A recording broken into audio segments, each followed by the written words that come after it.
Bonjour à tout le monde. Aujourd'hui, c'est jeudi 23 avril 2020. On aura une séance de production écrite, le texte injonctif. Alors, j'ai proposé ici un texte qu'on a déjà vu. C'est un extrait du texte La leçon de code de lecture, page 86. Alors, je découvre. La maîtresse nous a fait un dessin au tableau. Pour traverser, vous devez emprunter les passages réservés aux piétons. Vous devez attendre que l'agent de police vous fasse signe d'avancer. Vous devez observer les feux de signalisation et vous ne devez traverser la rue que quand le feu est vert pour vous. Avant de vous engager sur la chaussée, vous devez regarder à droite et à gauche et surtout, en traversant la rue, vous ne devez jamais courir. Alors, j'ai déjà dit qu'on a déjà vu ce texte. Alors, c'est un paragraphe du texte La leçon de code dans vos manuels. La première question, quel personnage parle? Oui. Alors, c'est la maîtresse qui parle. La maîtresse nous a fait un dessin au tableau. Alors, c'est la maîtresse qui parle. Deuxième, ce personnage raconte-t-il une histoire? Décrit-il un objet? Que fait-il donc?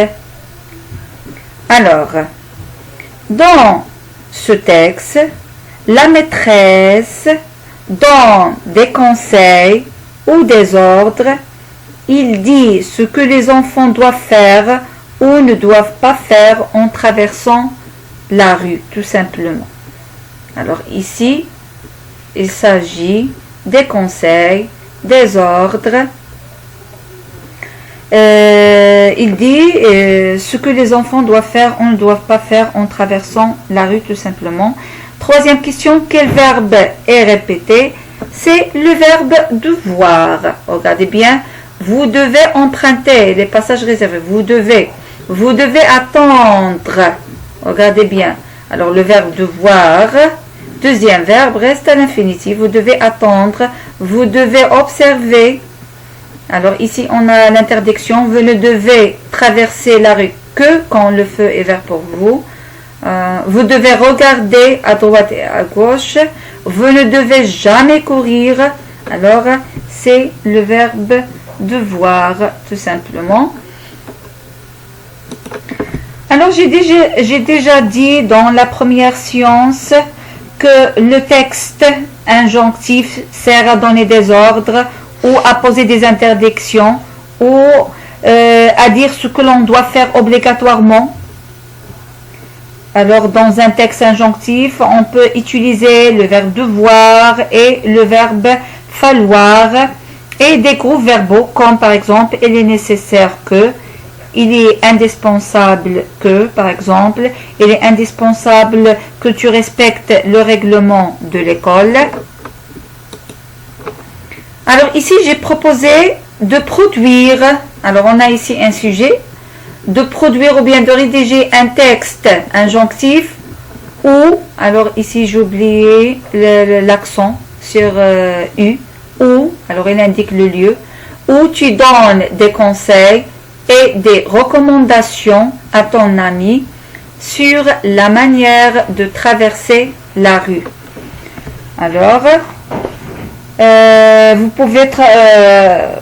vous pouvez tout simplement composer un court texte injonctif. Vous pouvez donner des conseils et des recommandations à un ami. Alors c'est un ami, ça veut dire que c'est un piéton, tout simplement.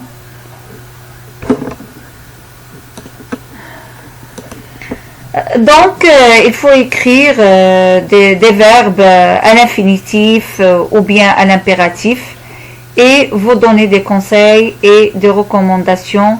Et n'oubliez pas de respecter la ponctuation. Par exemple, vous mettez des tirets et des phrases à l'impératif.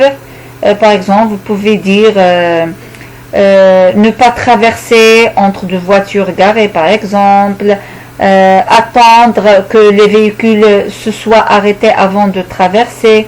Il faut respecter le code de la route. Avant de traverser, regarder à gauche et à droite, etc. Ça y est. Alors, bon courage et à bientôt.